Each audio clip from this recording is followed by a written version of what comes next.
All right. Happy Wednesday. Hope you guys' week is going well. Markets are not going well. Not a one of them, which might be good. Might be good here in the near future for people that are holding the right assets. And that's what we're going to talk about tonight here on the live and the Ask Me Anything, the AMA that we run down every single week, Monday and Wednesday night over here on TikTok and also on YouTube and X. So we get into it. Everybody is concerned about the tariffs. What is going on? Is the world collapsing? Is the world ending? Is it deflationary? Is it inflationary? What's going on? I'll give you my take. I'm just a guy.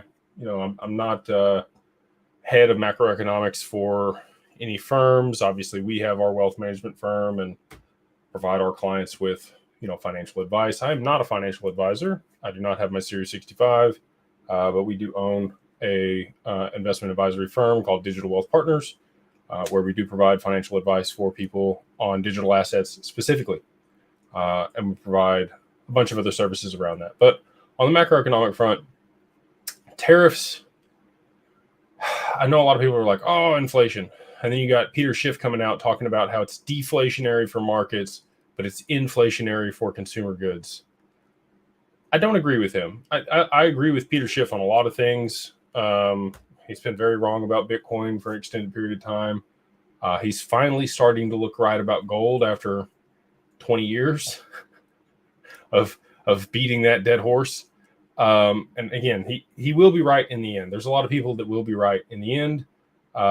Timing has not been the best, even for myself. Right. There's a lot of things that I haven't been right about timing wise, but I think at the end of it all, we will be. So on the tariff side, the rest of the world lives off of us consuming those products. Right. So our economy is 70% consumer based, 30% is production, whereas the rest of the world tends to be kind of the inverse. And they are very dependent on the U.S. consuming their products.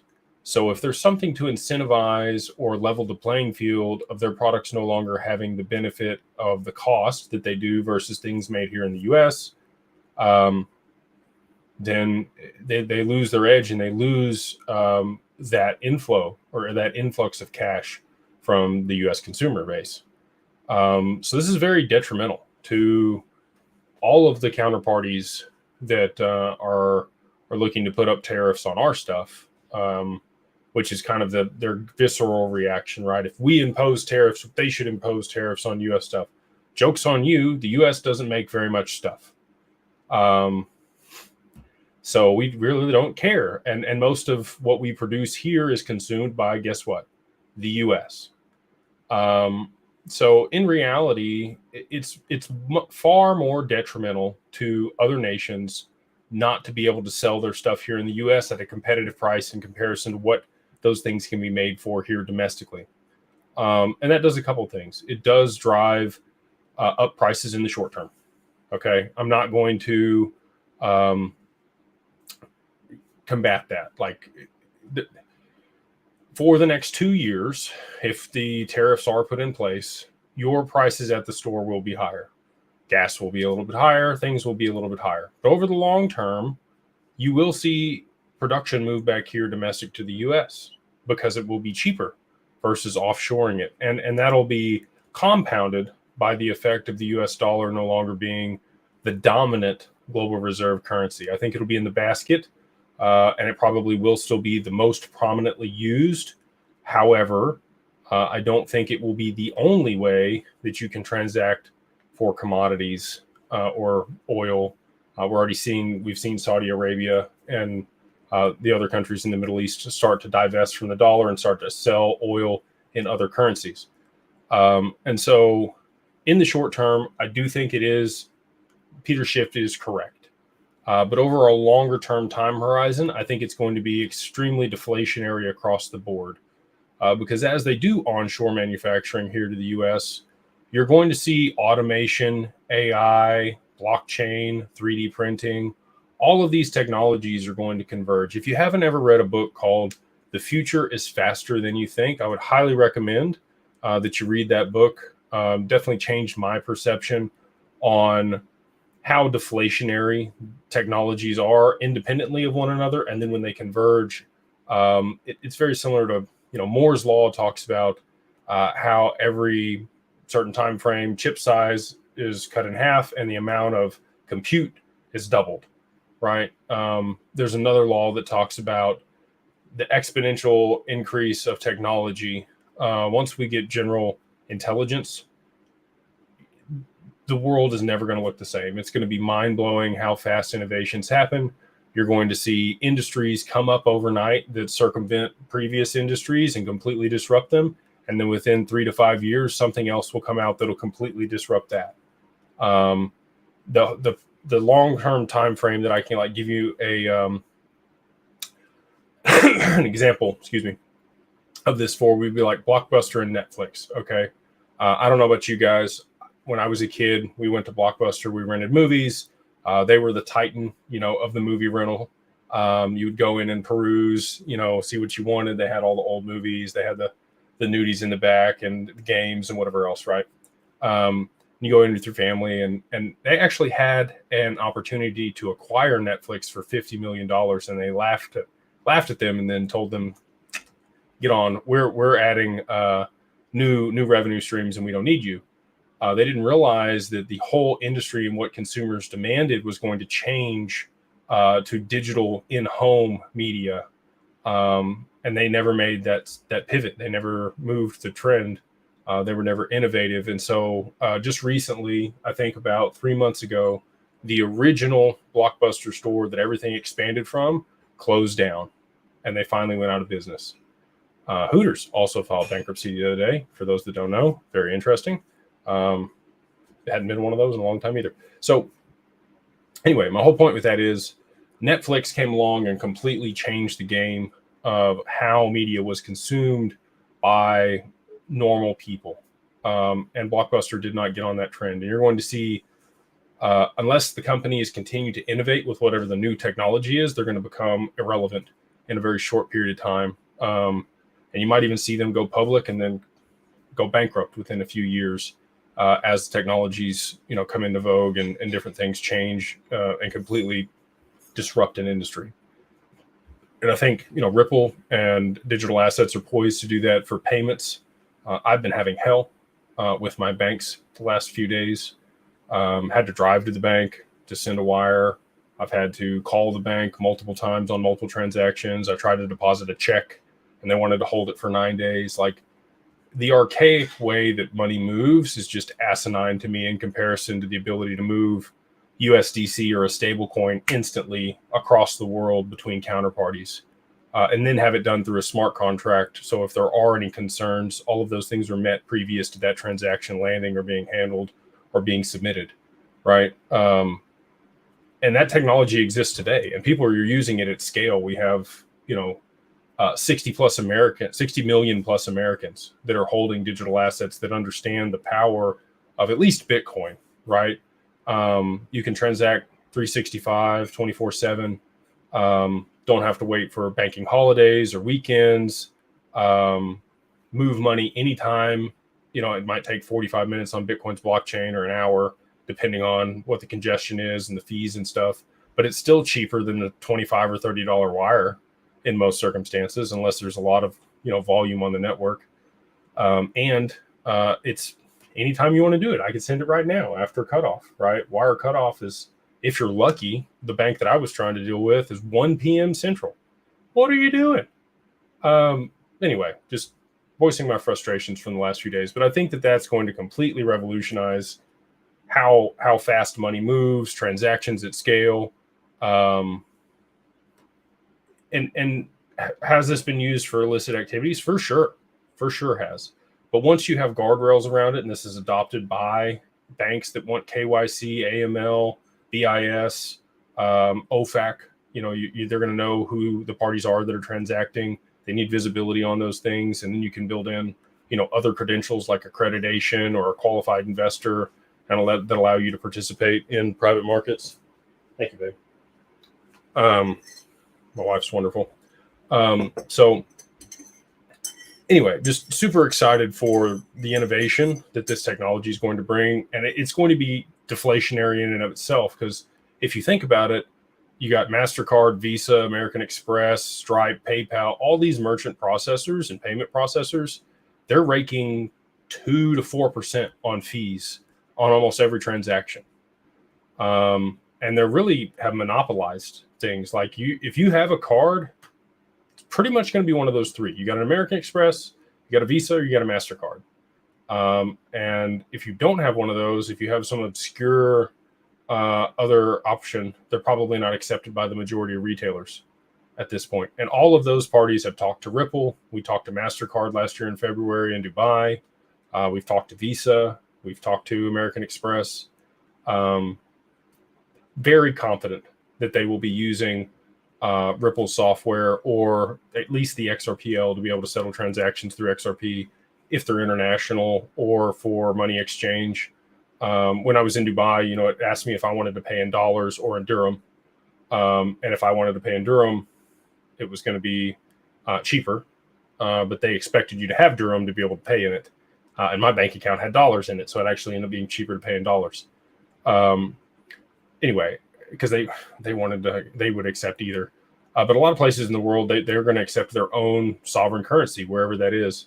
In Turkey, when we traveled last year to get the hair transplant, me and Max, if you haven't checked that out on the channel, you definitely should. Estee Mark did a great job. Really happy with the results on this deal. But anyway, we paid in Turkish lira, right?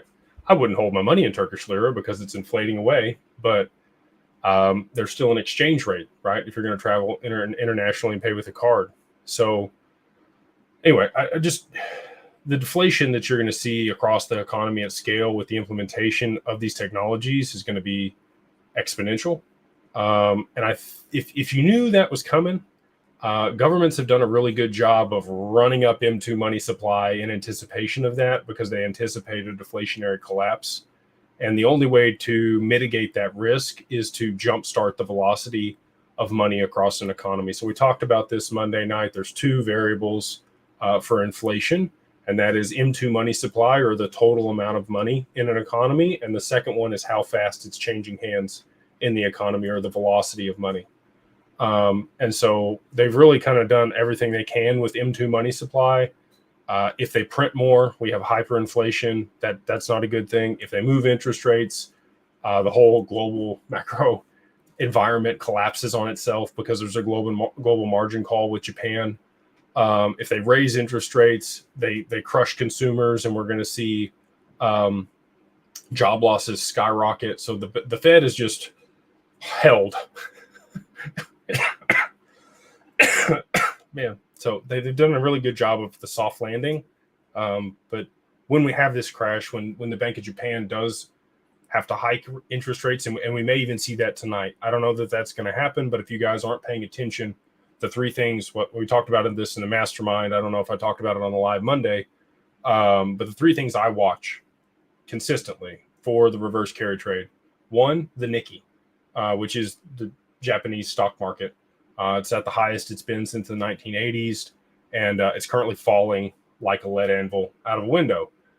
In the past, when it's done that, we've seen things start to unravel the next day for U.S. markets, and it's a negative feedback loop. So most people have borrowed the yen in the reverse carry trade. This is what you do. You borrow yen at almost zero interest rates.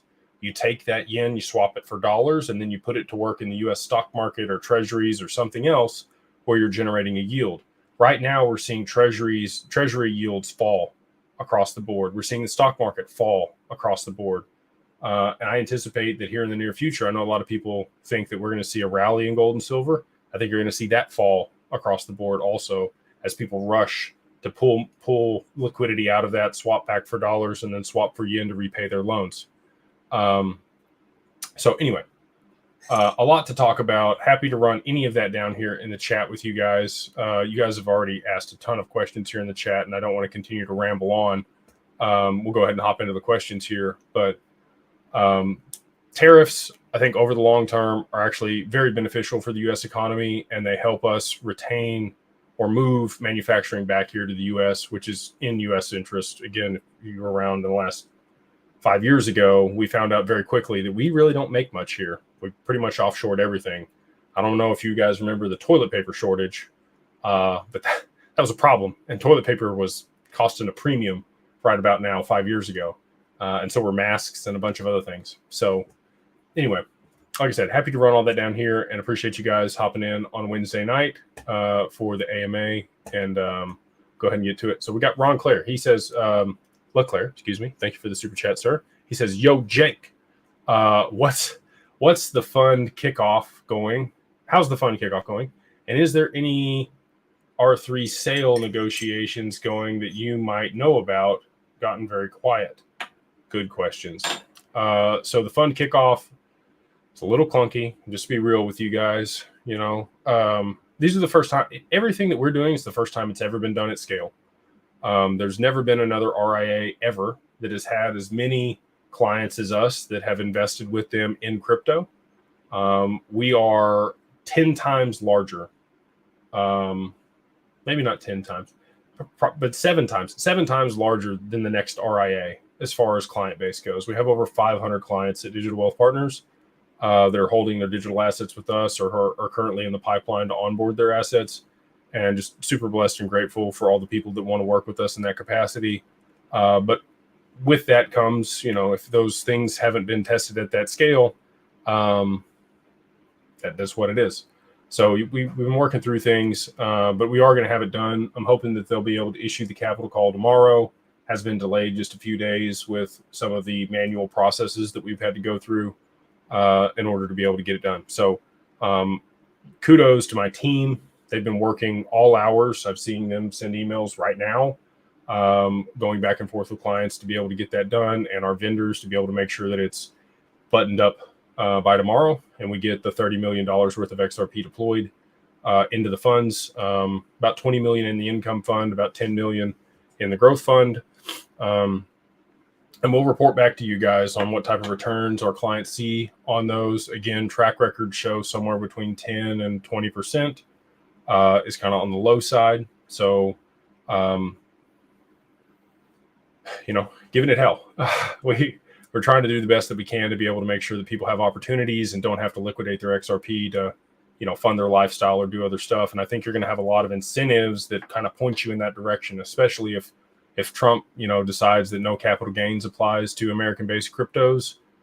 There's going to be a lot of people that get really, really wealthy off of XRP, XLM, HBAR, Algorand, DAG, Axelr, Avalanche. There's a lot of assets that are based here that would fall into that exemption. And if those assets were to appreciate 20, 50, 100, 200, 500x from here in a very short period of time, a lot of people would just sell. They would be done. They would have more money than they've ever had in their life, than they've ever managed, than they've ever even thought that they would have.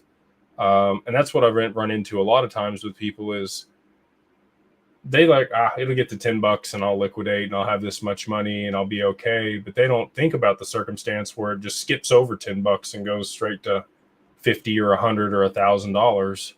I don't think it's going to go to 1,000 off the jump, but I do think 50 or 100 is very realistic if certain circumstances play out. And so in that situation, now you have 5 or 10 times more money than you had considered. And then that puts you in a completely different arena as far as how you would manage that. As an example, let's say, you know, $5 million, cool. I don't know that you could retire completely on that. If you just stuck it in a mutual fund and you were earning 6% on it, you know, that's, what would that be? You have $300,000 a year. You know, that's pretty good. Most people could live on that, especially if you move to somewhere that had a low cost of living.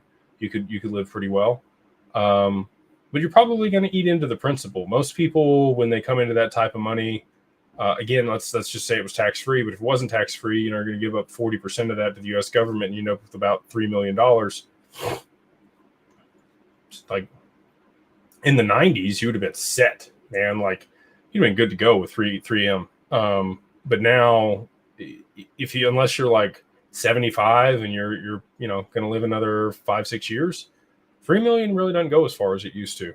It buys a nice home here in Texas, like a nice home, but a nice home. And in some parts of the country, it doesn't even buys you like a regular home in California. Anyway, I digress. So my point with that is you had the 5 mil. Now let's say you got 50 or 500 mil. A big difference in how you would manage that capital and where you would invest it and what you would do with it to continue to generate things and make sure you're secure and set yourself up or your family or your foundation or whatever else you wanted to do with it. Make sure it's successful. So we help people in that situation at Digital Ascension Group and Digital Wealth Partners. So the fund is, kicking off here. I'll kind of get back on track.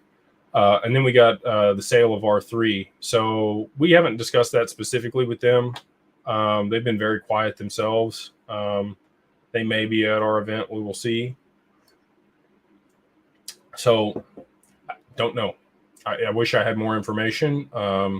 If I did, I probably wouldn't share it here on a public forum. I would share it in the Mastermind, which you're a part of, Ron, which I appreciate you being a member. And for those that aren't, we do have, Mastermind. You can go to beyondbrokemastermind.com. It's up here at the top.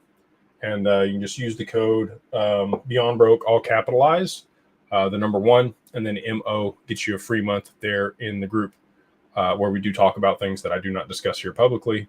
One of those things was that our Chax had bought a broker-dealer. We learned about that early. We knew that, Ripple had signed the deal for ODL with Uphold about 2 months before that happened and was announced publicly.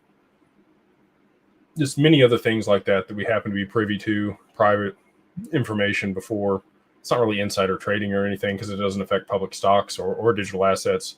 But we do, take care of our community members. And most people are very respectful and do not share anything outside the group, which I really do appreciate.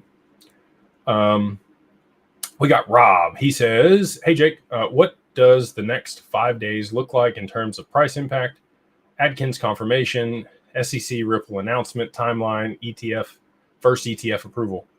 I would love to see all that in the next 5 days, Rob. It could definitely happen. You've got a lot of volatility in the market, a lot of uncertainty and chaos that I think is going to ensue when you have, the reverse carry trade unwind. Again, the Nikkei's already down 7% today. It's not going to bode well for U.S. markets tomorrow. And if things start to unwind, they're going to go very quickly after that. And the Bank of Japan is going to have to raise interest rates. And if they do that at some point tonight while we're sleeping, we're going to wake up to a world of chaos tomorrow morning. We'll see.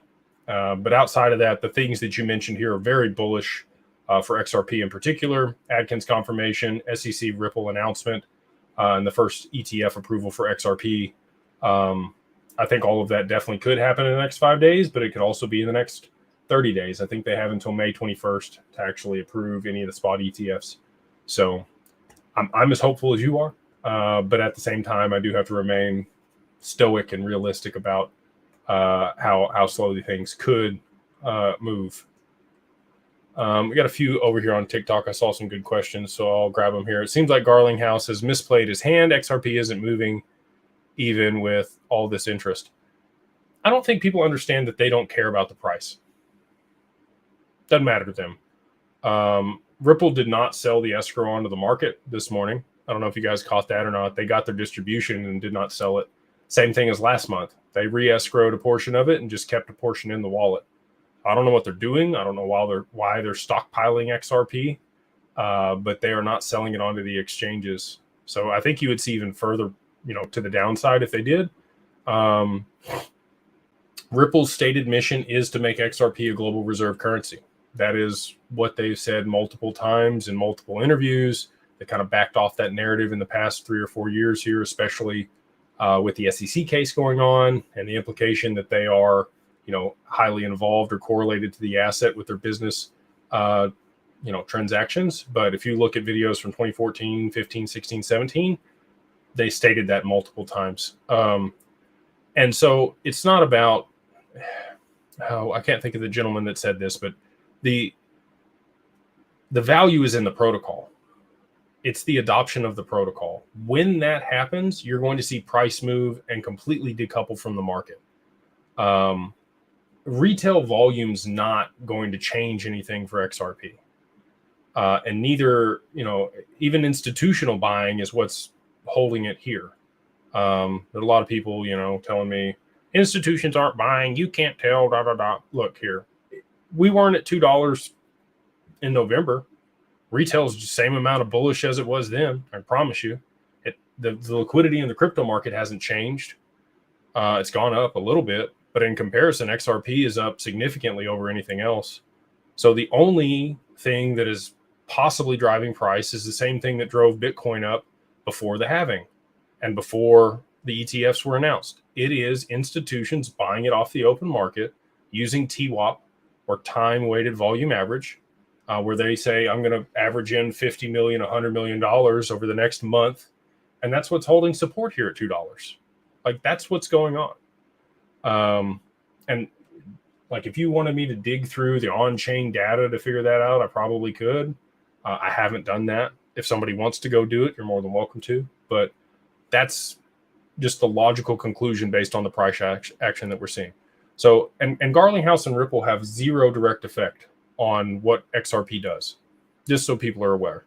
The only thing that they've ever done that really has caused price to appreciate was they created the escrow in 2017. And when they did that, they locked up half the supply. And that did cause a supply shock for what was available for purchase and speculation, right? And retail really did move that one from half a penny up to, $3.84. And that was during the peak of the 2017 bull run, where everything was just YOLO to the moon, and if they hadn't introduced the CME and started shorting Bitcoin and allowing for that to happen using futures, I think you could have seen things go further. They intentionally collapsed the market, and then we haven't seen that all-time high since then. XRP's been back at 310, 320, 340, I think. Maybe it's the highest it's been, but we haven't seen 380. When you see it break through that, she's gone. I don't know, what the limit is on that. We talk and we can speculate on it, but honestly, I think it's just going to keep going up. I don't think you're going to get the pullback that a lot of people anticipate.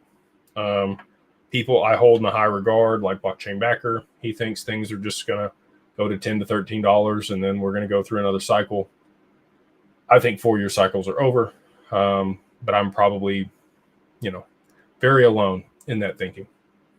We got SAE. They say, hey, Jake, do you think R3 will use XDC or XRP? All right. I'll, again, lay some alpha on you guys. We worked with them on a project. We developed a POC with them for a company that we have. I can't talk about specifically what it was because we have an NDA in place.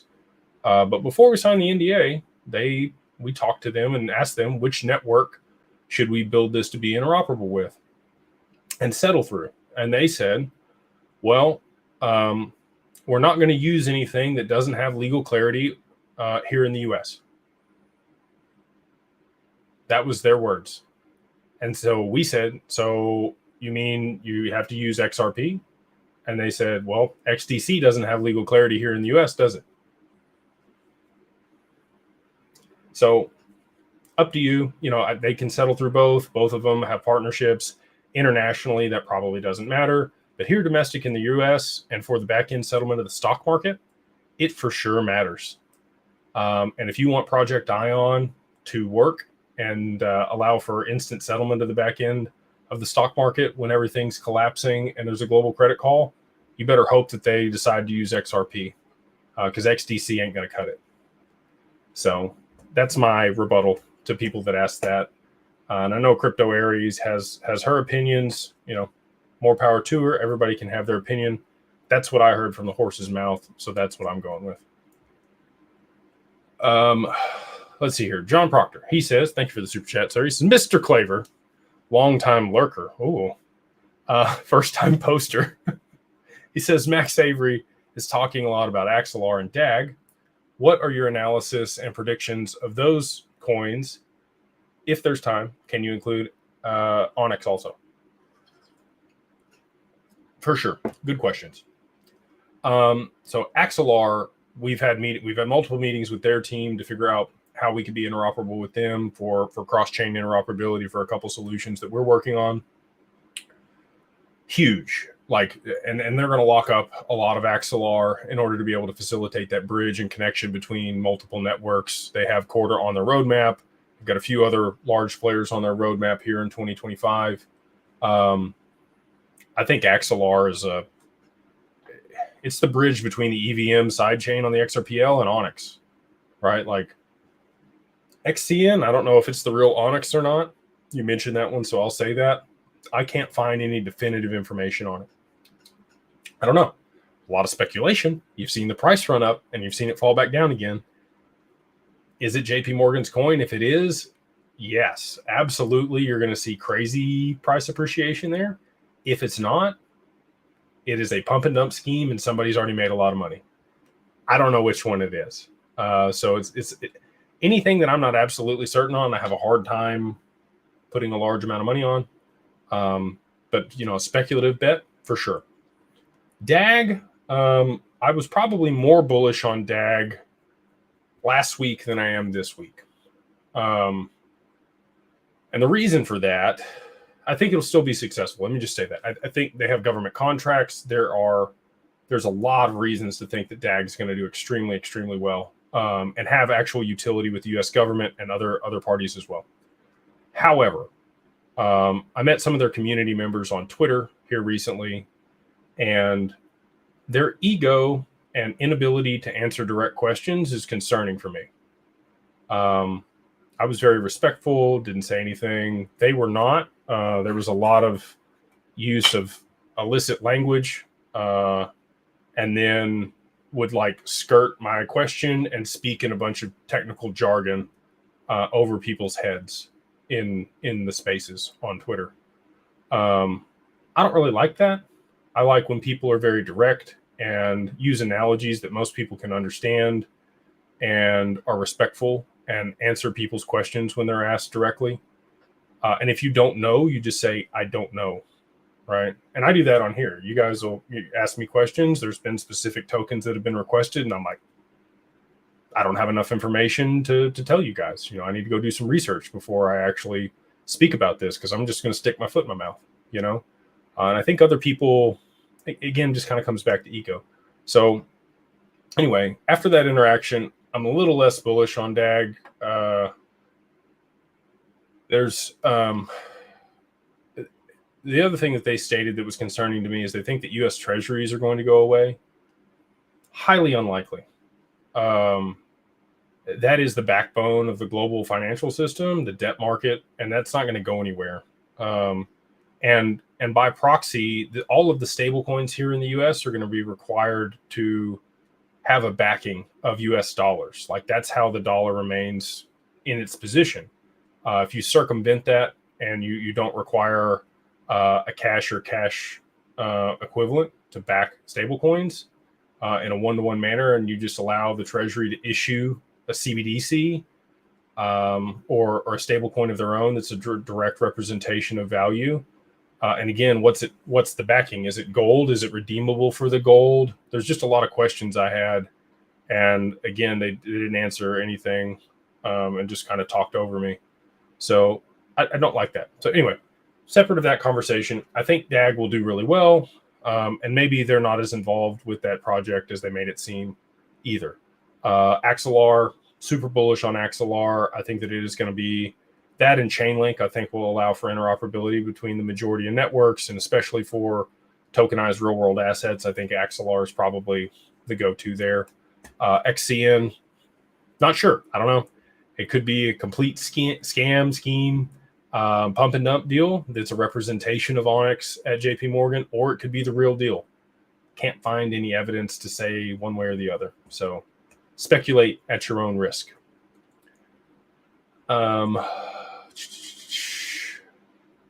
We've got DKNY. Thank you for the hair. Yeah, appreciate it. The kind words on the haircut. I like the high fade. You know, fresh fade. It was getting like fluffy. I had to clean it up some. Anyway, he says thoughts on growth pattern to $10, then back to $3, then to 15, back to 5, 25, back to 8, etc., or more linear. Try exponential.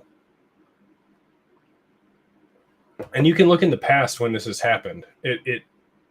Look at the logarithmic scale, and if you just want to do it this way, take the same log sticks from the previous one and put them where we are now, except it's on a longer time frame. So you're going to get an exacerbated movement in comparison to what we did when it was a 4-year wind up before that, and now we've got a 7-year triangle. So you should get, 1.75% more on the move on the logarithmic scale is my guess. If you were just doing the math, rough math, puts us somewhere around 4 digits, like I've been talking about. And again, that's specific circumstances have to play out for that to happen. There has to be a supply shock. We've got to get ETFs. There has to be a ton of demand all at the same time for the token from institutions, enterprises, and governments purchasing off the open market for what's available and finally left there on the exchanges. And the exchanges themselves, I think, will also be trying to hoard XRP when all this is going on. So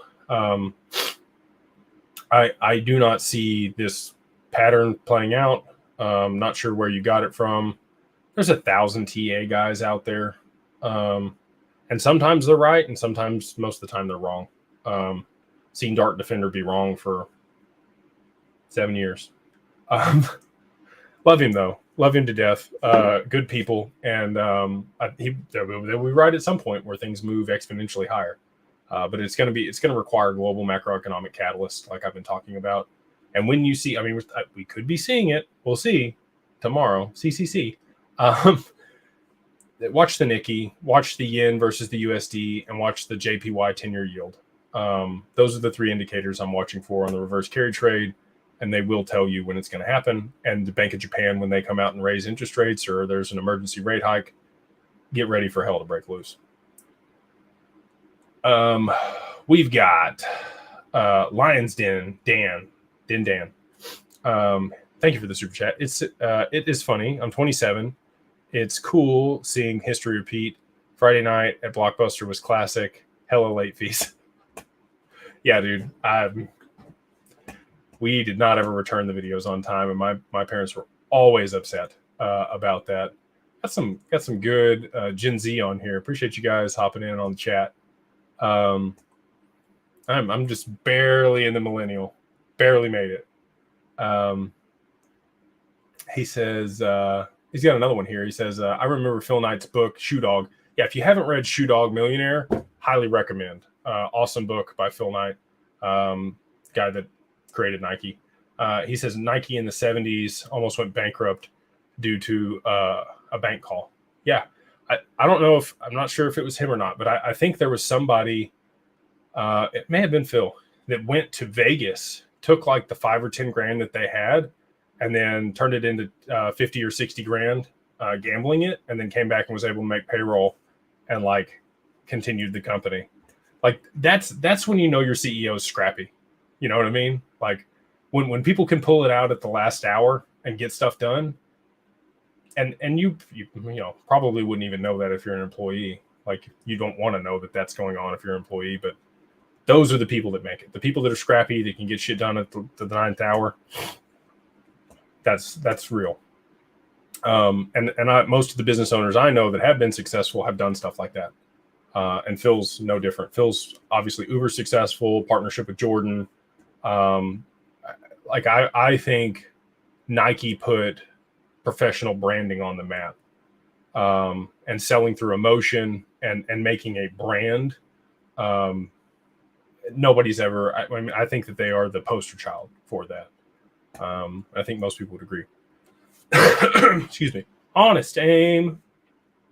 How are you, sir? He says, Jake, hard to believe all the private equity deals your group has access to. Don't tell him, Denny. Can't wait until utilization. Then things will get crazy with the deals. Thanks for all you guys do for us little guys. Thank you so much. Appreciate you and your wife. Excited for seeing you guys here in the near future. I need to come into town and meet with y'all. Let me know. I'm going to try to come in town Thursday or Friday this week again. And I'll let you know about an hour before, like I said. So, we do a lot of private deals here in the Mastermind. I can't market them publicly. So, and that's what got linked to Ass in a Sling. So I'll just tell you about it. If you want to join the mastermind, it is up here. It's beyondbroke.com, mastermind.beyondbroke.com. And if you want to join for free, no money, no, like, if you don't like it, you can leave. If you don't get the value, then you don't have to stay. I think you'll get the value though. And especially for people in Carbon One, if you do the free month in Carbon One, you use the code Beyond Broke, all capitalized, the number 1, and then MO like Mary Oscar, or the abbreviation for month. You can get in the private deals that we run in the community for many of the fintech companies that you know, like, and love. I can't say their names and market them publicly, but we do have open deals in the group right now, allocations for people on stuff that you would know about if you're watching this podcast or this live. So, and the reason I can't say, hey, you know, we're raising this much money for this company, if you want to get in, if we did that, we would have to do 506C. And that is a Reg D fund. It's regulated here in the US. You can only involve accredited investors, and you can market it publicly. Or you can do it like we do, which are 506B deals. And there's 2 stipulations for that for non-accredited investors to be able to participate. And we meet both those qualifications inside the mastermind. So the first one is a pre-existing business relationship. Voila. You're part of the group. There's a payment made between 2 counterparties. You can participate. You're part of a conglomerate in a group. The other one is we provide financial education and business resources there in the group that make us feel, and our people that participate are aware of the risks associated with the deals that are run in the community. And so with that, we're able to allow up to 35 non-accredited, sophisticated investors on the cap table of the SPVs that we put together there in the group for fintech companies that you probably know. So if that's something that interests you, we would love to have you there in the group. Again, the code for the free month up here at the top, it's going to be, go to this website, beyondbroke.com, and then put in the code BeyondBroke, all capitalized, the number 1, and then MO gets you a free month there in Carbon One to be able to check that out. Denny's a longtime member. Thank you and your family, brother. Excited to see all the deals that'll be done on the other side of price appreciation. We've got, it's not Krillin like Dragon Ball Z. It says Killin, the Irish. I don't know if you guys are a nerd like me and like Dragon Ball Z, but we can talk about that too if you want to. He says, what's up, Mr. Jake? I got my LLC set up, met with Colin, and waiting to get moved into Anchorage. Can't wait to meet up with you guys one day. Let's go. Awesome, man. Thank you so much for the super chat and the support and the kind words. Super excited to work with you and your family.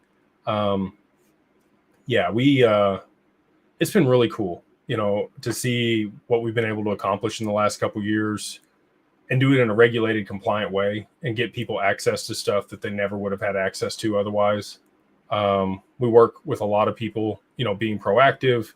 And if you got somewhere between, you know, 100,000 XRP, so $200,000 right now, or $500,000 across your crypto portfolio, if you meet either one of those things and you have your assets in an LLC, we can work with you to provide institutional grade custody. So the highest insured bankruptcy remote custody that exists today. You'd have a countersigner on there. We would do that. We can add your spouse. We can add beneficiaries. We can do all that cool stuff. And it's insured up to $100 million. So if that interests you, you can reach out to digitalwealthpartners.net. Just fill out the contact us form. My wife knows nothing about crypto. If she had to get on a ledger and try to move anything or go sell it or any of that, it would be lost, and she would probably lock herself out and all that money would be lost. So to have it in an institutional custody account, it's just a godsend for most relationships and most people, because most of the time one counterparty doesn't really know much about crypto or care. They think you're crazy. So if that's you, you know, would love to work with you in that capacity. And then Killen, thank you so much for the kind words. And again, super excited to work with you as well. We got Group 1 Gavin. What's going on, man? Appreciate the super chat. He says, howdy, legend. You know what? I'm going to say this one, and this is really weird for me to say, and I feel I'm not embarrassed, but like kind of weird. So I was at an event. It was a little over a year ago. We met with Hester Pierce there at Georgetown, and we did a private fireside chat with her while the Ripple case was still going on. And I'm inside the door and I'm greeting people. And Lauren Belive comes in. She's Ripple's U.S. counsel, basically, that deals with compliance and regulation here in the U.S. I didn't know who she was at the time. She had just started there. And she comes in and she says, oh, hey, you're Jake Claver. And I'm like, yes, I am. Who are you? How are you doing? She said, I'm Lauren Belive. I'm da-da-da. I was like, oh, it was great to see Ripple here. Hopefully they'll answer some of your questions, or like maybe you guys can resolve what's going on because it's the SEC and Ripple. And Hester was like, no, anybody can ask questions except for you from Ripple. Which I get, right? Pending litigation. But anyway, she follows that up and she says, you're a legend at Ripple. And I was like, well, I was flabbergasted. I didn't know what to say. I didn't know how to respond. But anyway, so you say legend, it just made me think of that. And then it was an inside joke for my general counsel for a long time. And we've seen her a few more times, and I don't think she even remembers that interaction. But just, yeah, the visceral like shock that I had that would even be part of the conversation was wild. And we still talk to Ripple. I talked to Ripple again this week. Going to be hopefully participating in the town hall there for the XRPL in Paris next week on the 7th. I think they're going to give me a spot to sit on a panel, which will be really cool. We'll get to talk about some of the cool stuff that we're building that'll end up on the EVM sidechain. But anyway, complete squirrel sidetrack from what you said here, just because the way you started the conversation. So we'll get back to business here. How will exchanges go when meme coins don't survive regulation? At the same time, utility coins won't be available. They making good money with coin trading. You and Max are incredible. Thank you for the kind words, man. And again, like this legend comment, I'm just a guy with a dream trying to make it happen every day.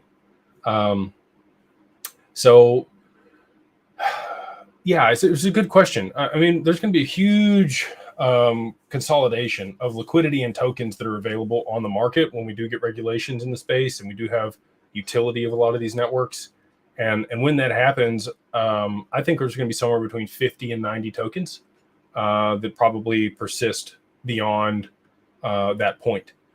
And so, with all these meme coins and all this other stuff that's going on, you're for sure it's frothy. There's a lot of money to be made. And especially if you're the money changer or the middleman, like the exchanges, you're sitting in the middle raking fees. It doesn't matter if the coins go up or down. People are trading them. You're making money. Coinbase, obviously, doing pretty well. Uphold, Kraken, you name it. I think that they're going to get acquired. I think that's what's going to happen. I think that investment banks will step in. They don't have the infrastructure. They don't have the adoption. They don't have the user base. They don't have a lot of what would be required to be able to move into this space in a meaningful way. And if they can just purchase a subsidiary and then pull that in and make it part of their offering, the thing that's kind of holding that up for that to happen is the special dealer or the special purpose broker dealer license. We talked to T0. I don't know if it was today or yesterday. My days run together. But Ryan over there, we met him. My general counsel met him in DC this last week at the summit there. And super cool what they're building. They have the special purpose broker dealer license. They have the ATS. They've got the transfer agent. They've got integrations with custodians. Like, super impressed with T0. If you guys haven't checked those out, check that company out. And they're direct competition with Prometheum. So anything I can do to really, go against Prometheum, I'm probably, that's horrible. I shouldn't say that, but I'm probably going to. Anyway, they're doing some very interesting things. And my whole point with that was, I think that there's going to come a point where the SEC just removes that rule. I think that they're going to step back this special purpose broker dealer license, because if you're transacting with tokenized securities, you're transacting with securities. Like, there's not a whole lot of difference besides the way that the infrastructure is constructed on the regulations of what that actually looks like. So I don't know why you wouldn't just have just a regular broker-dealer license. Archax just got their regular broker-dealer license here, and they anticipate trading tokenized securities. So maybe they know, I didn't ask Graham that question on the podcast. It's probably something I should have brought up and said, hey, why didn't you get a special purpose broker-dealer license instead of just a regular one? Maybe you get the regular one and it's an easier path to the special purpose one. I don't know. I should probably know that. But anyway, my point with that is if they were to remove that, that allows all of these institutions, Fidelity, Schwab, Citi, Goldman, to move in very quickly and just gobble up all of these exchanges and then be able to offer these services to their clients and create that infrastructure and participate in this market in a regulated way. So that's my anticipation for what will happen on the other side of regulation. Because again, to your point, like a lot of the money that they're making now just won't be as robust, and they will be looking to exit very quickly and negotiate with these investment banks. Let's see here. We've got why no XDC on Coinbase yet? Message them. So I'll tell you this. We got DAG listed not too long ago on another platform, and it was just from volume of people mailing in that they wanted it. So if you want something, if you want to see something on a platform, that's how these companies work. If they don't think there's demand for it, they don't list it. If there's not going to be enough money for them to make off of it, they won't list it. So if it's something you're interested in, your dollars speak, right? And especially if you have a group or conglomerate of people that can do things with you, you got a group of people that can, 10, 15, 20 people that all email for one thing, they're going to listen. So that would be my suggestion if you want to see a certain token listed somewhere. Hi, Jake, just noticed your top and just joined. What's your thoughts on XDC and where it could go? Yeah, so I have my XDC shirt on. It's not like I don't. I know Atul and Ritesh. I've spoken at their office there in Dubai when we met with MasterCard and some of the other people over there last year. And super bullish on the network and the token for trade finance. I think that's they're the pure winner for sure in that area. And really their network lends themselves really well to being able to tokenize anything that's a derivative that has value. So like a warrant against gold or a debt note.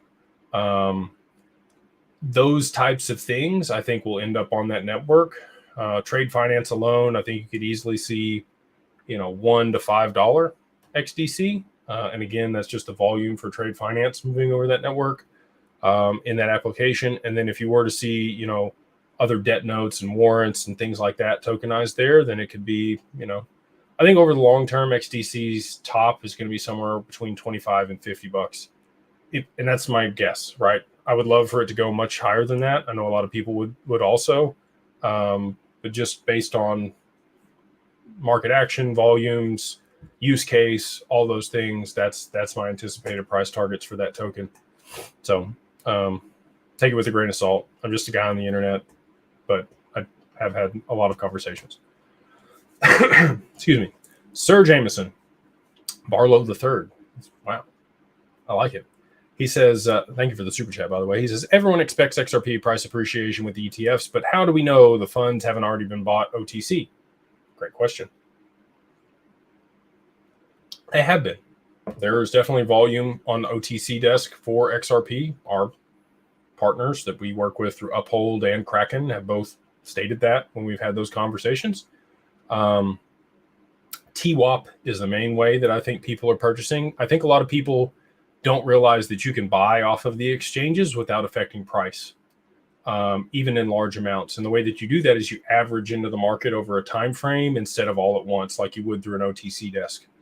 And then if the injunction's removed from Ripple may have, the most recent escrow that they can sell to the ETFs or other counterparties for use here in the near future, if that injunction is removed. So, but at some point, you're going to have too much demand for XRP all at one time. And that's why I think there's going to be a supply shock and you're going to see price rise very quickly in a short period of time. As an example, let's say Ripple does have 1 billion XRP that they can sell onto the market. And you do have some OTC desks that can source liquidity from private placements and other counterparties that do want to sell at higher prices. And you also have the exchanges that have about 1 billion left. You might have 3 billion XRP total available for people to purchase on the other side of the ETFs, right?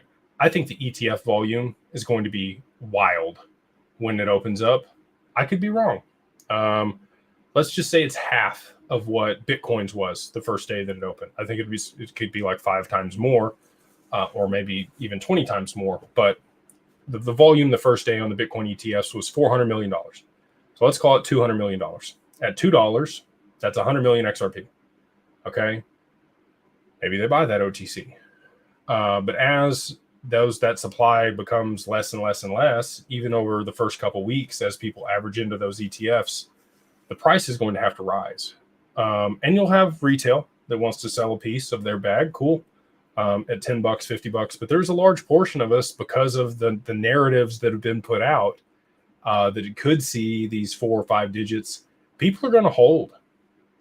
And there's really only maybe 1.2 to 1.6 billion XRP held by retail. The rest of it's institutions, exchanges, governments, enterprises, and people that are going to use it to settle large value payments back in for currency, payment processors. So anyway, they could buy at OTC, and I think they already are, along with the TWAP, like I mentioned, to be able to hold price stability here. But over the long term, I think you're still going to see exponentially higher prices as that supply dwindles on the open market and what they're able to source through OTC. If it gets any type of designation as a tier 1 asset, forget it. Like, it's going to be like gold. It's going to have a street price, and then it's going to have a premium over that, where people are able to get above the spot price. Oh man, we got another super chat here. Thank you. We got Don. How are you, sir? He says, in the process of forming an LLC with DWP. So just to be specific here, Digital Family Office is who does all of the LLC formation. DWP does the money management or wealth management. 2 separate services, but just wanted to be specific about that. If you're doing that to onboard with DWP, definitely understand. As a California resident, will I be required to form an LLC in California that's under the Wyoming LLC? No, you just have to register that LLC with California so that they know that you are a resident there and that you've created it. And as long as you reside there in California, you were probably going to get saddled with the state tax. Whatever money you take out of that LLC and you pay to yourself, you're going to get dinged with the state tax. And it is a pass-through entity if you elect for it to be an S corp. So they are going to try to tax you on all of it. I would highly recommend, unless you're really tied there to California. And maybe I'm wrong. Maybe they'll reform things, but it doesn't look likely. So California's rough. People that live there in New York pay about 50% of their income in taxes if you are making a lot of money. Unless you're able to mitigate those taxes, which is why we have it in LLC and what we can help you do. So thank you again for working with us, and we're excited to be able to provide all the rest of the services that we have on the other side of the formation of that corporation. And so for maybe the people don't know, we got a lot of people here on YouTube and over here on TikTok tonight. We provide wealth management services for digital assets through Digital Wealth Partners. So if you want institutional grade custody, if you want to be able to borrow against your Bitcoin, your ETH, your XRP, your Solana, we have all those at very competitive interest rates. We are also able to put your assets to work to earn cash returns in the safest, most regulated way that you possibly could. It's not without any risk. There's always risk when you're getting returns. It is not yield. We're working on solutions for yield and staking. Anchorage is the only federally chartered bank that has the capability to provide staking, and they are going to launch those services here in Q2. So if you have a big bag of Solana and you want to hold that in institutional custody and you want to rake in that delegated proof of staking, returns, we're happy to work with you in that capacity. If you've got XDC, that's going to be here in Q2 at Anchorage as well. And we're working on ways that you can participate in a validator node and earn somewhere between 8 and 10% yield on your XDC. There will be some fees associated with that.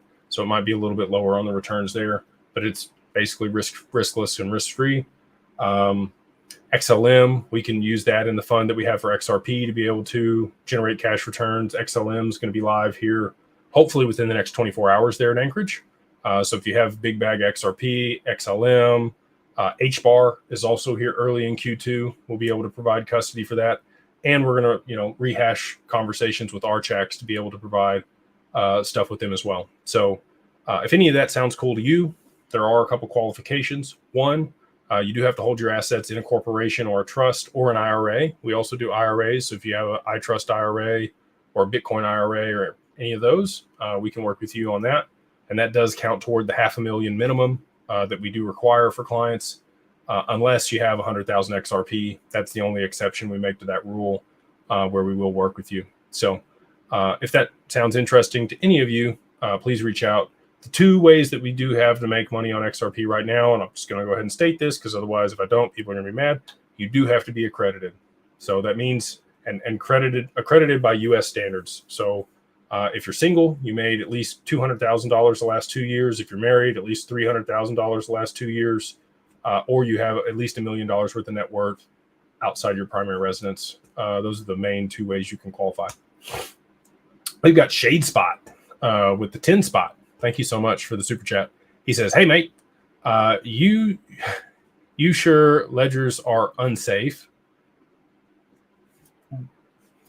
Put a pin in that. Some say it's just rumors or user mistakes.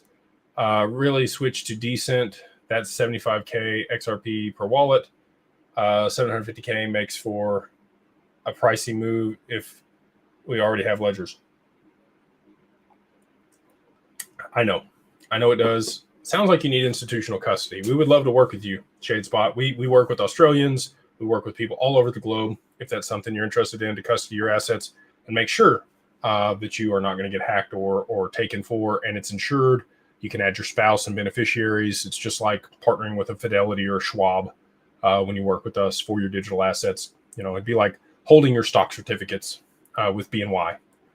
So I'll speak to Ledger. So I have 3 clients that I know were hacked through backdoors on ledgers. There's currently a lawsuit that is a class action that's in litigation with them over some of this stuff.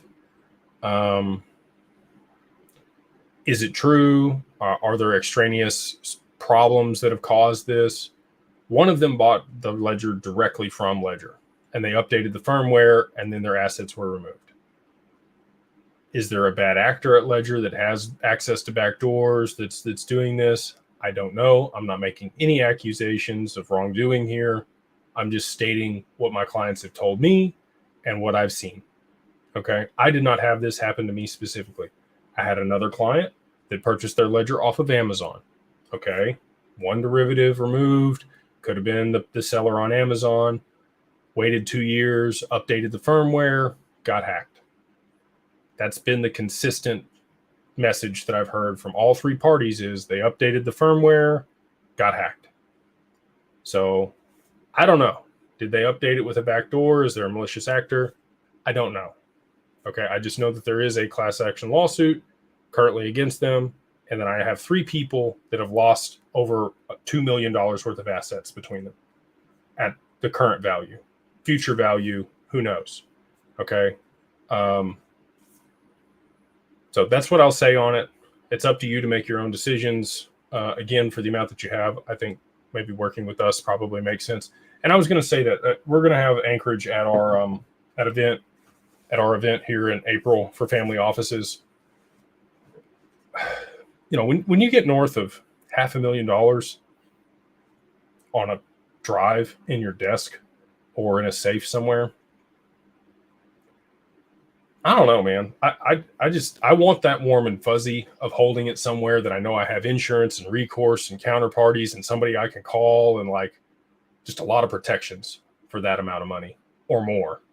I know one guy in particular that had $500 million worth of Bitcoin in a backpack that got hacked.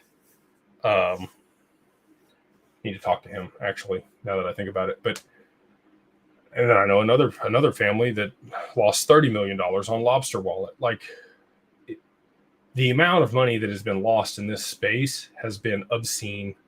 And if you just don't want to take chances, right? And I'm not saying Ledger's taking a chance. You may be completely fine on there. It may not even need to be moved. I would probably not update the firmware, because that's been the catalyst, it seems, for each one of these other things that have happened. But outside of that, we want to continue to provide the best-in-class service. Caleb and Brown talks about their institutional custody. They don't have institutional custody like we do. They use Fireblocks as their back-end provider. The insurance that they have is on the infrastructure. It's not crime insurance, which is what we have on the assets. You have a countersigner on the wallet. You have somebody that you can call, just like for them. Our trading fees are 20 basis points instead of 3.5. Now we do charge an AUM fee while they don't. So there's here nor there. And they do provide a really good service. Like if you have less than $500,000, Caleb and Brown is a great place to be, if you are going to trade on a regular basis. But to hold your digital assets, we do recommend Decent. If it's XRP, probably, Zaman wallet, we'd say Win has that, and use a Tangem card with that, or Tangem wallet is also a good option. Anything that is an encrypted key that's not going to be visible, or like keystroke software could take from you, you're going to be better off on it. So anyway, Shadespot, if you want to work with us, we have some other Australians that are working with us that I can make introductions to if you want to have a conversation before you felt comfortable. It's not a small bag. And, again, the other thing, like, I think people kind of anticipate that you got to move everything over if you start working with us. That's not the case. We want people to feel comfortable. We want to work with people. We want them to know that their stuff is safe. We have one client that was in Mt. Gox. He was in Celsius. He was in Voyager. He was in FTX, and in multiple other Ponzi schemes. God, oh man. So anyway, I know a lot of people that have lost a lot of money, like I said, that have come to us, and we're kind of like their safeguard. So he was working with us for 2 years. When he originally started working with us, he moved over like $50,000, left it there for a couple months, moved over $100,000, left it there for a couple months, moved over $500,000, left it there for a couple months.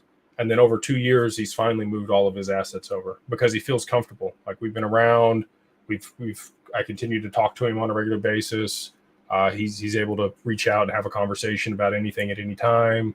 Like, those are the assurances we want to provide people with the insurance, and then also all the technical documentation and all the certifications and all the red tape and BS we've had to go through, like trying to make sure that people understand how regulated we are. We're regulated by FINRA and the SEC. And have audits. MG Stover does those and is our fund admin. Like, there's just a lot of precautions and things that aren't cheap, that we have to do to make sure that we're doing this the right way, but we are doing it the right way at Digital Wealth Partners. Let's see here. Matt, I already did Killen. It always kicks me up in the chat here. We got Bestie over here. They say, Jake, just noticed your top. Oh, that was the XDC question. Is Arculus wallet safe? I bought 2 of them, one exchange to a wallet and one for wallet to wallet. Yeah, Arculus seems okay. I mean, there's a bunch of them that are air gapped, right? Like Arculus, you've got Alipal. I like Decent for the user interface. You can add a 25th keyword. It's a biometric on there. They have a larger breadth of assets than the majority of other wallets. There's a lot of reasons for Decent, and that's why we like that one. But there are other good solutions out there. Is 500K your minimum? What do you think of Uphold? I met Simon, had whiskey with him, August of 2023, sat down 2 hours after they inked the deal with Ripple for ODL. Yeah, I think Uphold's great. I think that their vault solution for XRP holders in Bitcoin is a great option for people that want a low-cost way to protect themselves.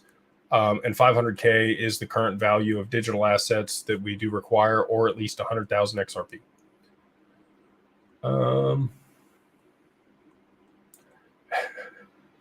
we got this posted here in the chat a bunch of times, so I guess I'm supposed to continue to talk about it. If you do want to be part of the mastermind to get exclusive deals and opportunities and hear more about the inside track that we have on things, we would love to have you there in social or Carbon One. If you want to participate in the private deals in the community, it is Carbon One is what we require. It gives you access to the website to be able to review the business resources and financial education documents that we have there, and some of the videos on that piece. And then, again, the free month there is this code. It's Beyond Broke 1, MO, all capitalized, gets you a free month there at mastermind.beyondbroke.com. Brazil get the first XRP ETF. It very well could be. We got Paul coming in here in the near future. And now with the SEC's case with Ripple seems to be pretty much over. I do anticipate that they're going to approve all of the ETFs for the US here at one time. And especially if BlackRock will throw their hat into the ring, I think that that's going to be the catalyst to really move the market. We got Todd. How are you, sir? He says, hola. What's going on, man? Congrats on the income fund and the growth fund going live. Thank you for that. Super excited about that. My team has been, like I said, super blessed and grateful for the team that we have and their ability to execute and come through in the clutch. And that's what they've done. And we've been able to get 30 million deployed, and we will have that done tomorrow. Earning returns, earning XRP and cash on people's XRP for the first time ever inside institutional custody with our great partners. So excited for that. Again, somewhere anticipated returns. There are no promises or guarantees. Somewhere between 10 and 20% a year if the previous track records hold for our sub-advisors. Excuse me. Todd says, are XRP SDRs available for self-directed 401ks? It's a great question, and it's something that we're looking at. So they're not SDRs, so they're not special drawing rights. They're DRs or ADRs, American Depository Receipts.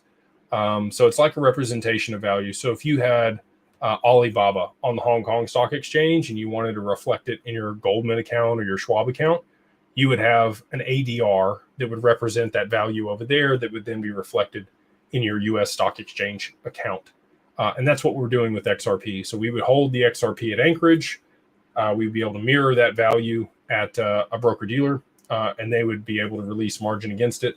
You can't loan against assets in a qualified account. And the 401ks is going to be rough. But you'd have to have somebody, there'd have to be a market for it. You'd have to be an accredited investor. It's still going to be the requirement to be able to get access to these. To be able to trade them, you have to be a qualified entity, which means you have to have at least 100 million under management. So you got to be the broker dealer to be able to set up the marketplace. But that is coming in the near future, and that would be the way that somebody would be able to buy that inside their 401k, would be if they were an accredited investor, and then they could get an allocation through that qualified account. Brandon G. What's up, man? BG. Hey, Jake. Thank you for the super chat. Can always count on your bullish outlook on XRP to keep me encouraged, dreaming of 3 to 4 digits this year? Thanks. It's coming, man. All it takes is these macroeconomic events to play out, and they are coming. They are imminent. There's signs across everything that all of this is going to unfold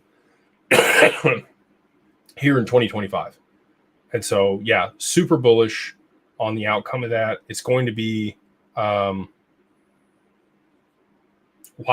Like there's going to be a lot of chaos. There's going to be a lot of people that are scared, uncertainty in the market.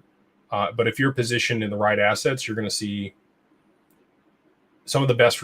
I'm going to say the best returns you're ever going to see in the next 3 lifetimes are going to happen in XRP.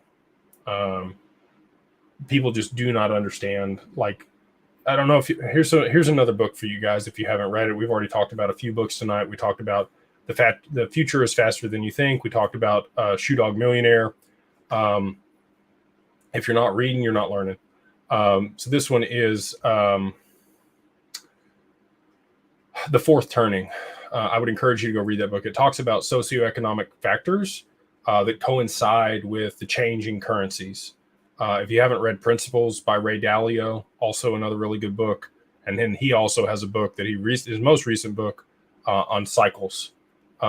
Ray's a brilliant economist and has done really well there at Bridgewater, and I really like the way that he's put it together for an meritocracy and the way that they vote on things there at Bridgewater.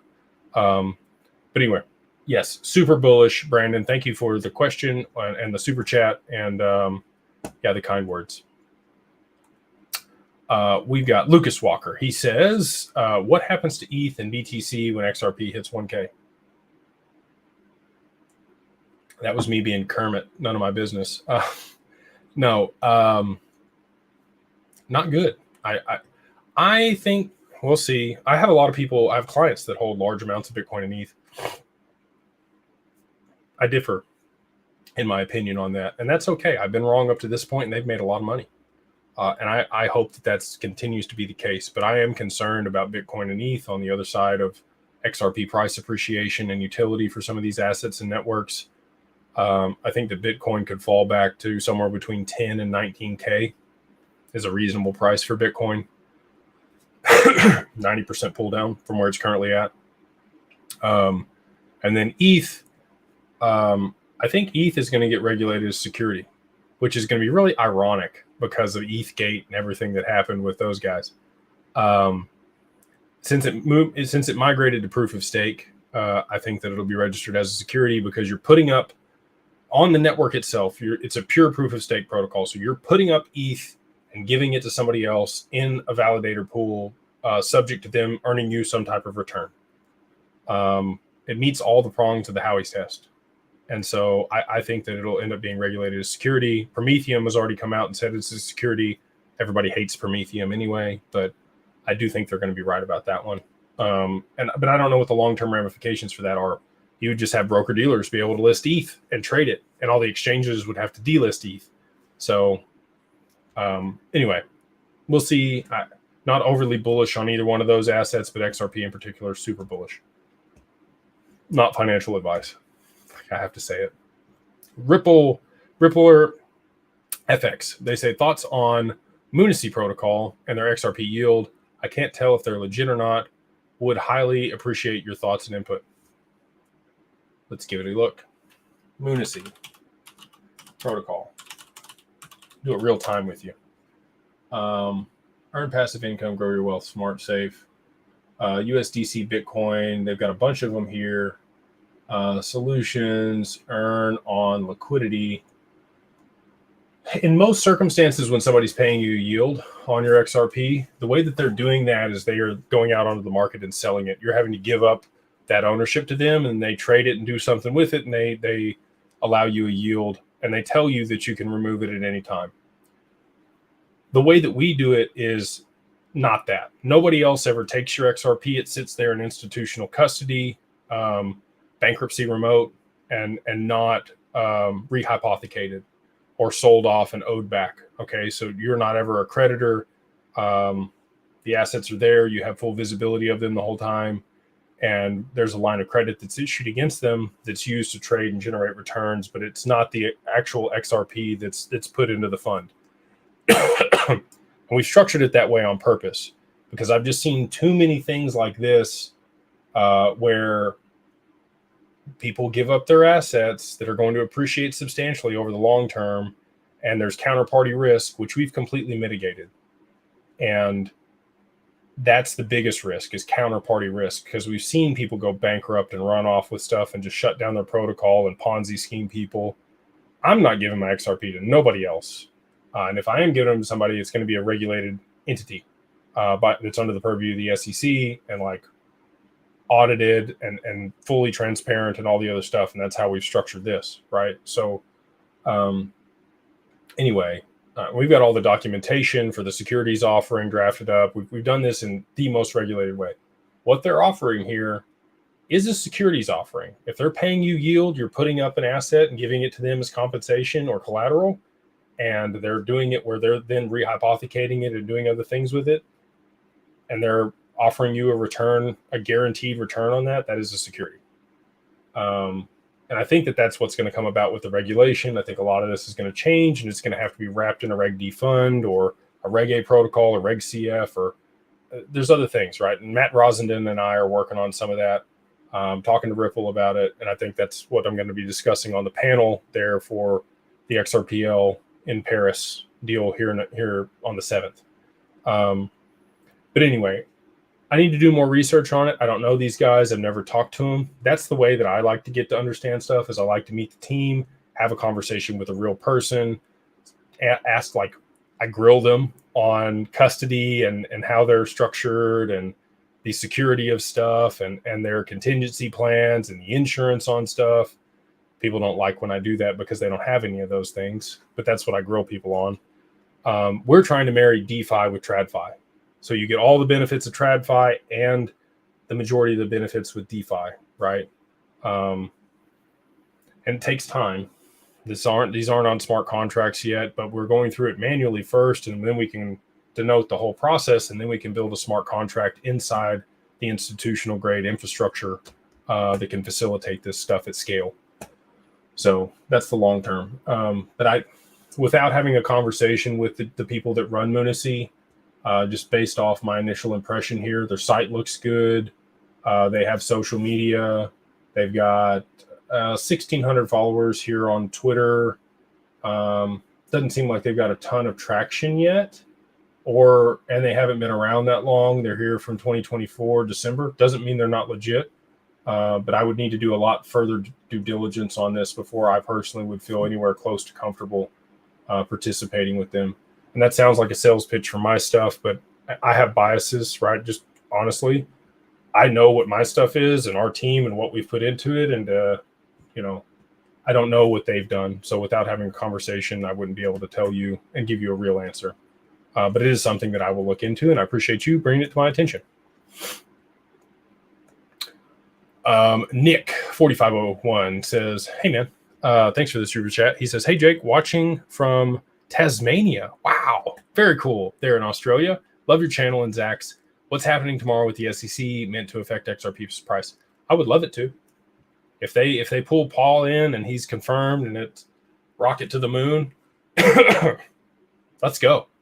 I don't know. There are, again, global macroeconomic catalysts that have to play out for this thing to really move the people, the way that people want to. Could we see a speculative run? Sure. But I don't know that you're going to get the prices that people want without institutional adoption, the ETFs, Tether being a problem, the reverse carry trade unwinding, the back end of the stock market being unstable, and the need for real-time settlement. This person's asked, hey, Jake, do you think XRP rollout and distribution will be similar to how Swift is divided up?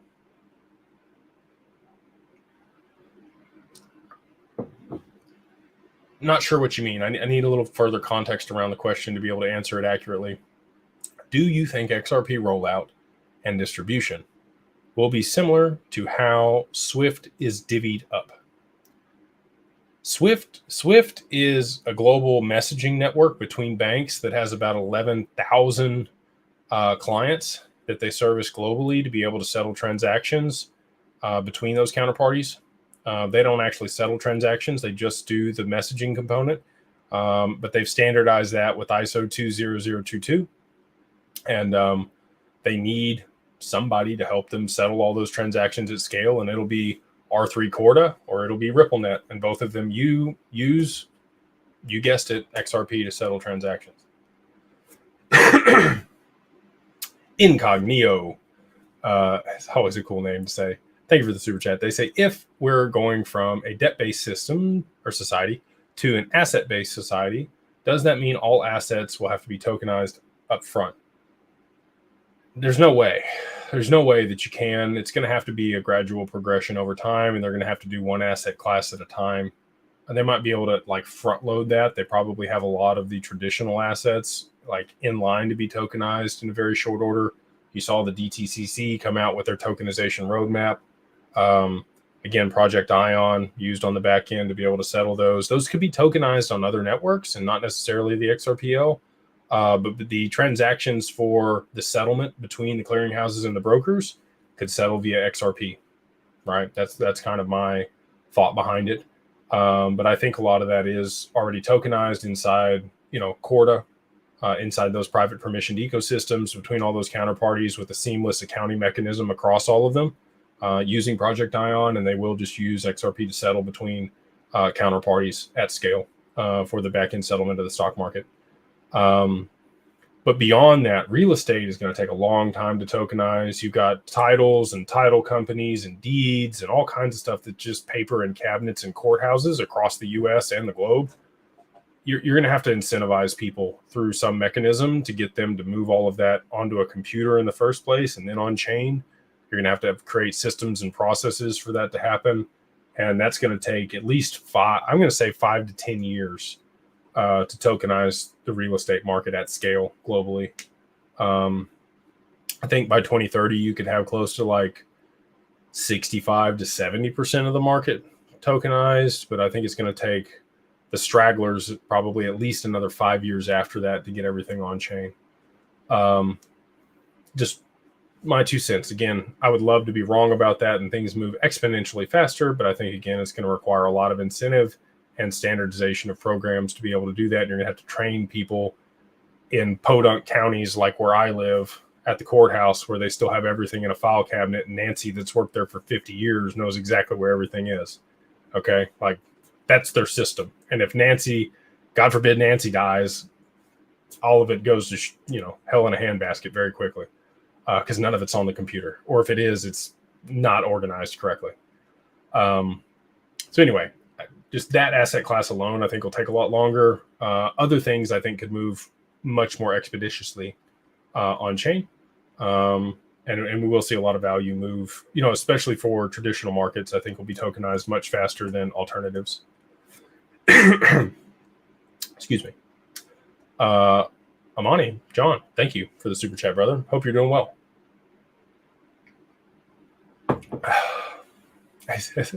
I know the answer. Most don't realize it. Let's see here. It's going to be a lot up front, but I don't think it's going to be everything.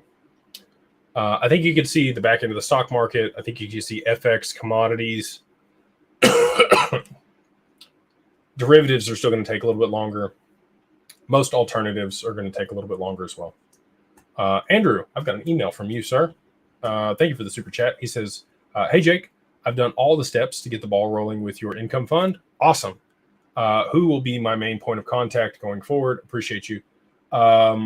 You have an advisor in Wealthbox, which is our CRM, and whoever that is needs to reach out to you to let you know that they are your advisor. We just brought on Tom. He started Monday. He has his CFP, which is a certified financial planner certification, and he will be working with us on that side of things. I'll pull it up here. I'll tell you who your advisor is, Andrew. We'll do that right now because you super chatted me, and I want to make sure you're taken care of. We got Andrew. Last name Myers. There we go. The contact has been created. They got you in here with 2 last names, maybe. Meyer. Different one. Here we go. All right. I've got your advisor right here, and I will get them to reach out to you, Andrew. Let's see here. Kurt, how are you, sir? Hope you're doing well. Hope your family's doing well. Appreciate the super chat. He says, you mentioned the idea of banks acquiring exchanges. Do you think if Tether USDT gets sanctioned and limits the liquidity, do you think that is possible causes the crypto exchanges to become illiquid and get acquired? Most acquisitions take a period of time. You would need to be in conversations previous to that event happening. Some of the exchanges are going to go public this year. If you're in the mastermind, you know one for sure, which we're running a deal for right now, which I can't talk about publicly, that we have talked to the team that's going to take them public this year. So won't say which one that is. If you want to know, join the mastermind. I can't talk about it. So, and it's not because I don't want to. It's just literally because of regulation. So, yeah, I mean, it could definitely be a catalyst to kind of spark some of those conversations, but acquisitions take 30, 60, 90, days, 6 months, 12 months. They take a long time to be able to work out the paperwork and logistics and all of that behind it. So unless all that's already been coordinated and worked out for the event to happen and then be able to sweep in and get a sweet deal, highly unlikely. But it could be if somebody's completely illiquid and they're going to go out of business, and they've been profitable up to that point, and they could show that to an investment bank, they would be distressed, and that investment bank could sweep in and pick it up for pennies on the dollar. And if that's what you're discussing, then yeah, like the deal with Uncle Warren and the regional banks when SVB and Silvergate and all that went down, they all flew into Omaha, Nebraska, and lo and behold, the next quarter, there's some regional banks there on Warren Buffett's statement there at Berkshire. So things like that, strategic investment or acquisition could definitely take place if there are distressed assets and opportunity. That's why cash is king. People talk about that. Like, I get that. I want my cash in XRP. Papa Bear, what's going on, PB? Thank you for the super chat. He says, reminding to discuss the tokenization of auto homes with possible private ledgers and smart contracts.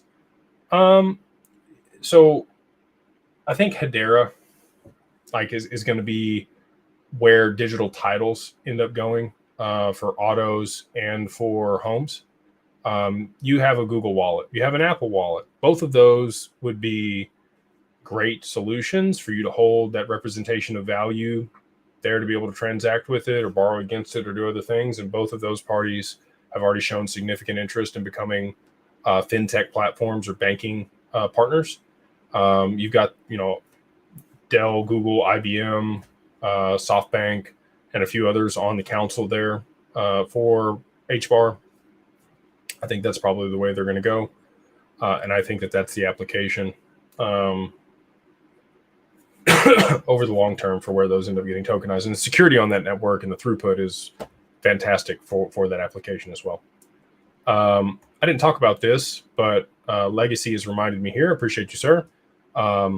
If you do want an LLC to be able to, set yourself up for success, prior to the liquidity event and make sure that you're not stressing in the moment, you can go to Digital Family Office /services/LLC entity formation, and you can get, your LLC set up with us there in Wyoming. You get your registered agent, EIN, articles of organization, certificate of good standing, the template for the operating agreement, which is the most expensive thing anywhere else, and a video on how to set up a bank account. We do not guarantee that you will get a bank account, just so people are aware. And right now, you can get all that for $1,500.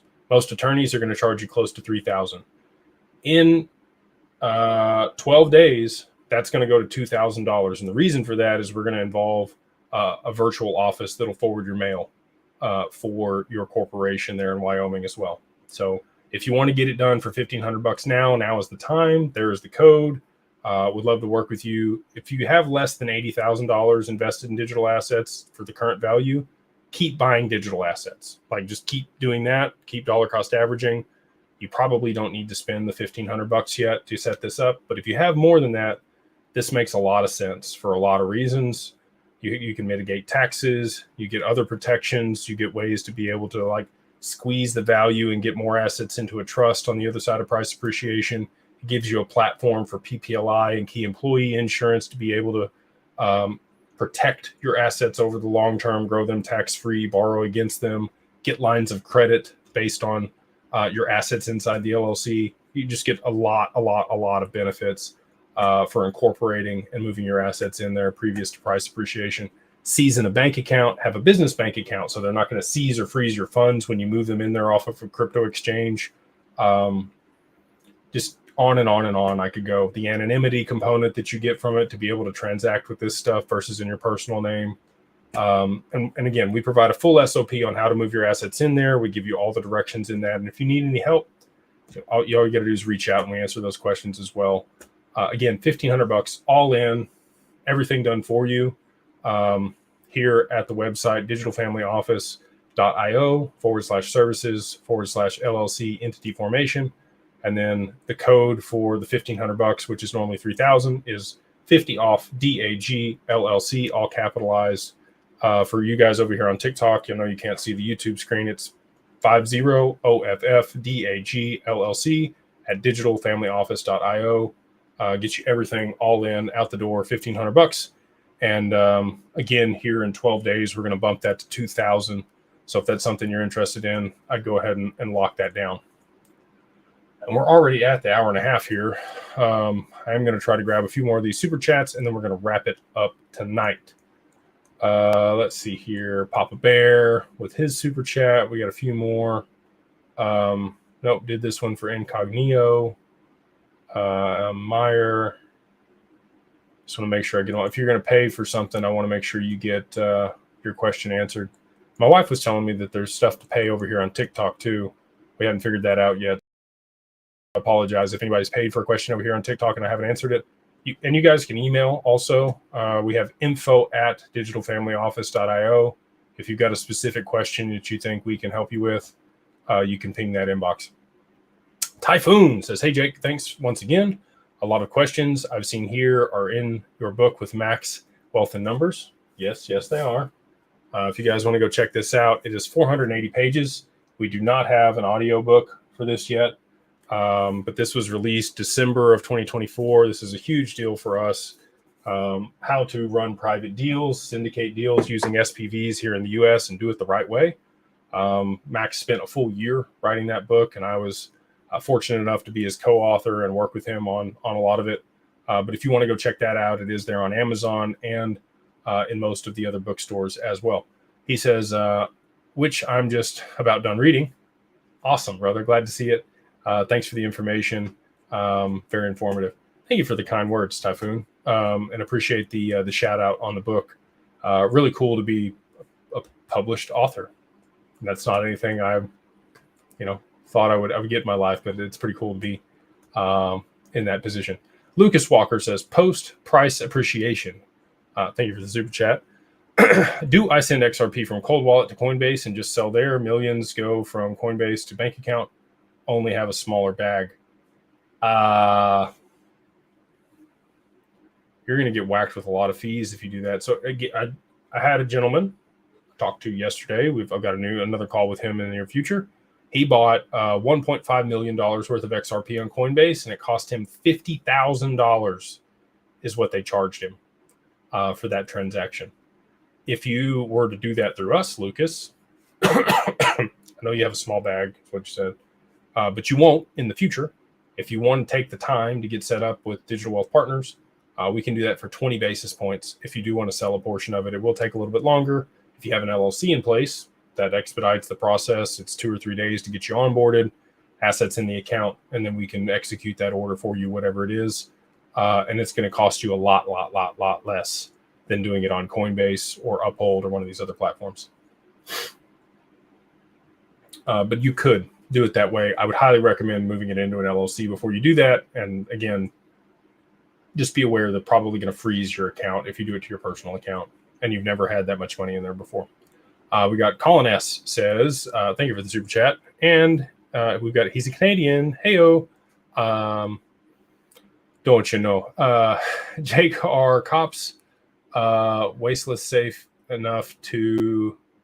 I tried signing up for Caleb and Brown, and they don't support Canadians anymore. Yeah, unfortunately, that's the case. You might try Kraken if you are Canadian. That'd be one that I would check out. And then reach out to Aaron Grinhoss. He has some OTC desks there in Canada if you're looking to execute larger orders. Excuse me. A couple more, and then we'll wrap it up here. We've got Oki Wafer TF. They say, you think BlackRock is invested in XRP? Appreciate you. I think BlackRock and Ripple are way deeper in bed than most anybody realizes. I think that this is how they solve the debt crisis is with XRP, and I think that's what's been orchestrated for almost 24 years. We'll see how hold. On the other side, you'll see. Let's see here. I think we did it. I think we got through all. I'm just kidding. Wayne's got me. He's giving me one more super chat here. Thank you, Wayne. He says, how does tokenization and add value to crypto such as HBAR if it's one large transaction like a home sale? If that transaction only happens every 5 or 10 years, would that be good or bad overall? So it's a great question, but you're kind of thinking about your specific situation. You're not thinking about the real estate market as a whole. So if all of that was tokenized on one network, imagine how many homes are sold across the world daily, or properties are sold across the world daily. A lot more volume. There's probably at least 100,000 transactions for real estate on a daily basis. Similar to the back end of the stock market, which has about 100,000 transactions per day that happen between clearinghouses and brokers. So that's sustained volume that would be moving over that network. Now, it could be erratic. You could have $1 trillion one day and $2 trillion the next day. Just depends on the value of the properties that are being transacted, right? But there's going to be a floor for the minimum amount of transactions per day and the value that's going to move across the network. And so that's what's going to hold price stability much higher for the settlement of that. And I think it'll be XRP that settles the back end of that. As far as the tokenization of the assets, that could happen on another network. But I think the payments and the settlement, especially if it's international exchange between currencies or, settlement between somebody wants to pay with their stock portfolio, I think that'll settle through XRP. I could be wrong. I'm super bullish on HBAR. It's my number 2, even though I don't hold any currently. Oh, man, you guys with the super chats. Thank you so much. We've got, what is the minimum value in XRP HBAR can have to transfer to your firm? So 100,000 XRP is the current minimum, or at least $500,000 total value across your digital asset portfolio to work with a client. And again, I know those are high. For some people they are. Other people, we have some clients that have, not a lot of them, but tens of millions of dollars in digital assets. So anyway, that's where it makes sense economically for us and our partners, and most of the time the client as well, for the fees that are required. And again, appreciate you on the good question. We look forward to working with you if you were in that position. We got, excuse me. It says I missed 2 super chats from Todd SC. Uh-oh. Well, if I did, I apologize for that. I am kind of rushing through here because it's past my bedtime, if I'm being candid. I'll try to run back up and find them. If I can find them, I'll answer them. Got Dozer, or Duders. Excuse me, mispronounced. It says, Jake, always look forward to your lives. Is it safe to use the new swap feature to convert assets on Decent Wallet? Is there a third-party risk there? Probably a third-party risk there, but I think it's safe if they've vetted those partners and it's inherent to the wallet. I would be able to use it. I would trust it. The assets are going to be held there on the wallet and be moved right back. So, yeah, I wouldn't have a problem with that personally. All right, let's see if we can find these from Todd, and shout out to James for looking out for you, Todd. If I missed these, I apologize. Let's see here. Scrolling on up. Making sure I don't miss the super chats. Typhoon. There's so many. Thank you guys so much for all the participation and the questions here. I wish I could get to all of them. We do get to all of them in the mastermind. If that's something that you're interested in, I make sure that I answer every single question every Saturday and Monday there in the group. And you do have direct access to me to be able to DM me. I will never DM you. I will never pursue you. I will never friend you. If you want to friend me and DM me, more power to you, but I do not reach out to you there on Discord if you're a part of the community. I participate in the town halls. I do participate in the chats, but I will not DM you directly. I only interact with people that DM me directly. I'm not finding them here, James, and I'm sorry, Todd, if I missed them. If you want to send those to me, if they are significant, I'm happy to answer those. Again, just email info@digitalfamilyoffice.io and let me know. Grab a couple more here on TikTok, and then we will leave it. Romana says, thanks for all that you do. What do you think is holding up approval of crypto regulations? The dollar. The dollar supremacy is what's holding up crypto regulations. And we're going to be the first mover, and we will institute stablecoin regulation, and then everything will roll from there, because that's the green light for the US dollar to be used as a stablecoin. And then we'll have oversight on all that stuff. And that's the holdup. It is the old guard not wanting to give up the frictions and all the interest and the middlemen positions that they have, without realizing that if they just adopted this new technology, the volume and the margins that they would have on, even if they're charging significantly less, because of the volume of transactions and their margins increasing so substantially, they'll actually make more money by moving to this new system and using these technologies versus the old way. But it does cause some other interesting dynamics to unfold. So that would be my answer to that. And with that, we'll go ahead and wrap it up. Oh, yeah, I hope y'all have a wonderful, wonderful week. Happy Wednesday.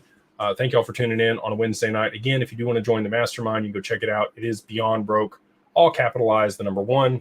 And then MO gets you a free month there in Carbon One or Social. We do have an event in Vegas the week of XRP Vegas on the Wednesday night. If you're there in the community, you can attend that. It's going to be at the top. Well, I don't want to say where it is. If you're in the community, you'll know where it is. And then we have an event here in April, also in Dallas, that people can attend on the 23rd. So just 20 days away here for Mastermind members here in Dallas, which will be exciting. We do more in real life events than any other community in the XRP community or the XRP family. And yeah, excited to continue to do that. And again, if you do want to be a part of it, just check out the website here. If you do need the LLC, again, prices are going to $2,000 the middle of this month, because we're going to be offering the virtual office solution alongside everything else. But for now, it's $1,500. So if you want to get it while the getting's good, it's 50 off, 50OFFDAG LLC, and that's at digitalfamilyoffice.io. And if you do want the wealth management component, custody, the ability to earn returns on your XRP, or the ability to borrow against it, you can go check out digitalwealthpartners.net. And with that, we'll go ahead and wrap it up. I hope you have a wonderful week, a wonderful Wednesday, and we will see you guys on the next one.